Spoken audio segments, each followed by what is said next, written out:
السلام علیکم، امید کرتے ہیں آپ لوگ خیریت سے ہوں گے، اچھے ہوں گے۔ اعوذ باللہ من الشیطان الرجیم، بسم اللہ الرحمن الرحیم۔ محمد رسول صلی اللہ علیہ وسلم۔ یہ ایک قدرتی عامر ہے کہ ہر کمال ایک ظہور کے لیے اور ہر خوبی ہر شہرت کے لیے اور ہر واصف اپنی نمائش کے لیے بے چین اور مضطرب ہے۔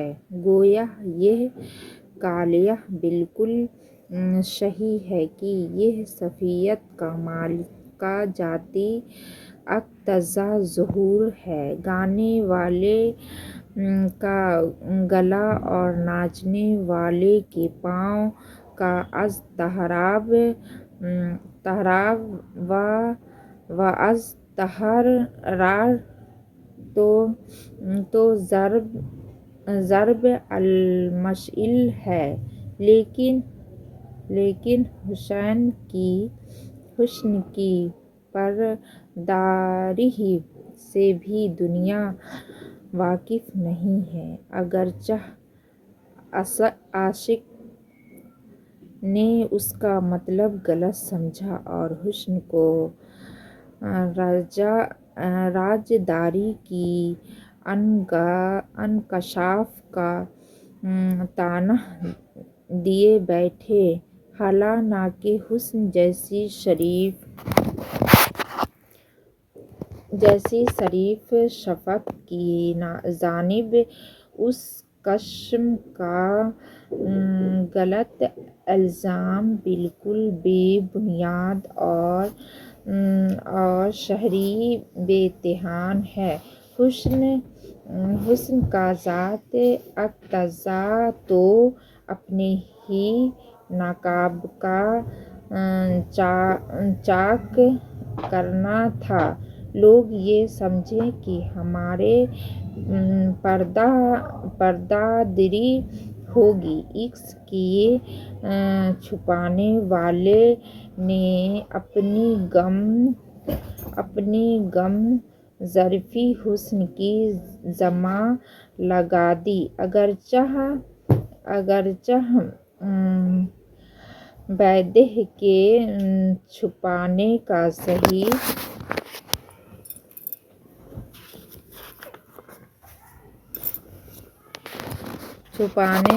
صحیح طریقہ تو وہ تھا کہ جو عربی کے ایک شاعر نے کہا: جب کوئی عاشق اپنی بید کو چھپانے پر قادر نہ ہو تو پھر اس کا علاج سوائے موت کے کچھ نہیں ہے۔ ان کم ظرفوں سے بید بھی نہ چھپایا گیا اور مرتے ہوئے بھی موت آئی تو اپنی بلا حسن سے سر دھوپ دے۔ حسن اپنی شہرت چاہتا ہے، اس سے بحث نہیں۔ اس شہرت کا اثر ایک کم نام عاشق پر کیا ہوا ہے۔ وہ عاشق کی رسوائی سے مستغنی ہے۔ اس ایک چیز پر دوسرے کمالات و اوصاف کو بھی قیاس کیا جا سکتا ہے۔ بکمال انسانوں سے گزر کر حیوانات بھی اس کلیہ میں شریک ہیں۔ بلبل کی ترنم ریزی اور پہلے کی نغمہ سنجی بھی اسی کلی کے افراد ہیں، اگرچہ بصیرت افروز نگاہ ہے۔ اس عامر سے بخوبی واقف ہے کہ امکان کے بسنے والے کا ہر کمال فانی ہے، کوئی اتنا ہی بڑا صاحب کمال کیوں نہ ہو، لیکن اس کا کمال فنا کے عیب سے پاک نہیں ہے۔ پھر اگر عیب آلود کمال بھی اپنے ظہور کے لیے مضطرب اور بے چین ہے اور چھپا نہیں چھپ سکتا، تو حضرت حق جل وعلا شانہ ذو جلالہ کمالات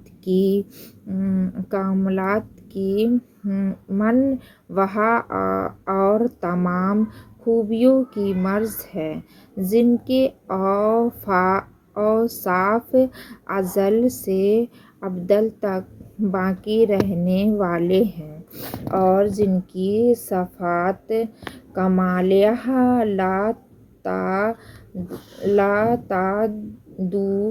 لا تحصی ہے، وہ کیوں مگر خاموش رہ سکتے؟ دنیا میں اب تک جو کچھ ہوا، وہ آئندہ جو کچھ ہوگا، وہ انہی کی شفاعت کا اقتباس اور اس اقتباس ظہور ہے۔ چنانچہ اقتباس مشیت اور ارادہ کے تحت میں تھا، اس سے اضطرار کے نقص سے مبرہ و منظرہ تھا۔ جو کچھ ہوا اور جو کچھ ہوگا، وہ سب کا سب اب تک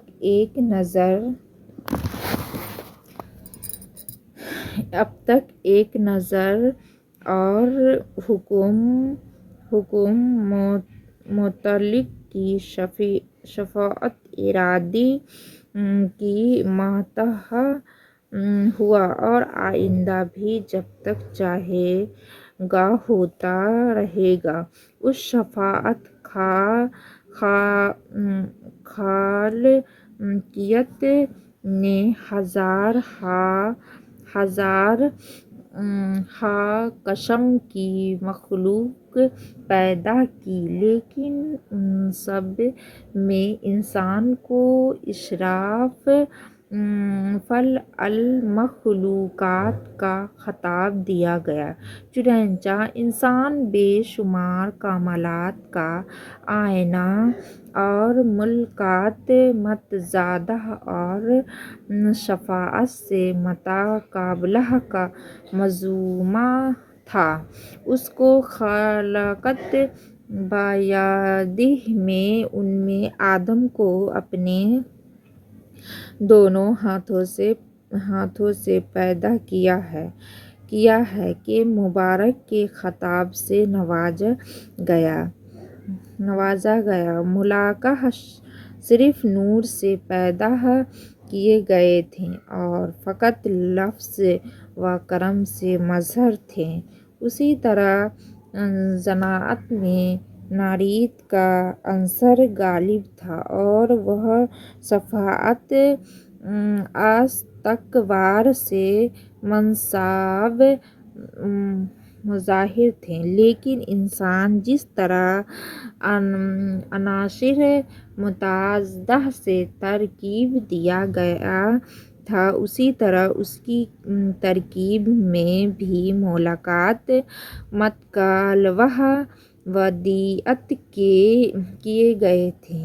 ایک طرف توجہ اور اطاعت کا ظہور اس سے ممکن تھا، اور دوسری طرف اعراض انکار، سرکشی و نافرمانی کی طاقت بھی عطا کی گئی تھی۔ نیکی اور گناہ میں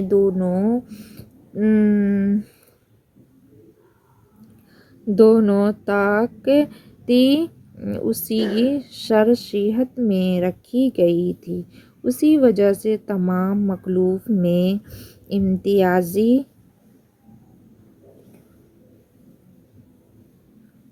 شان کے ساتھ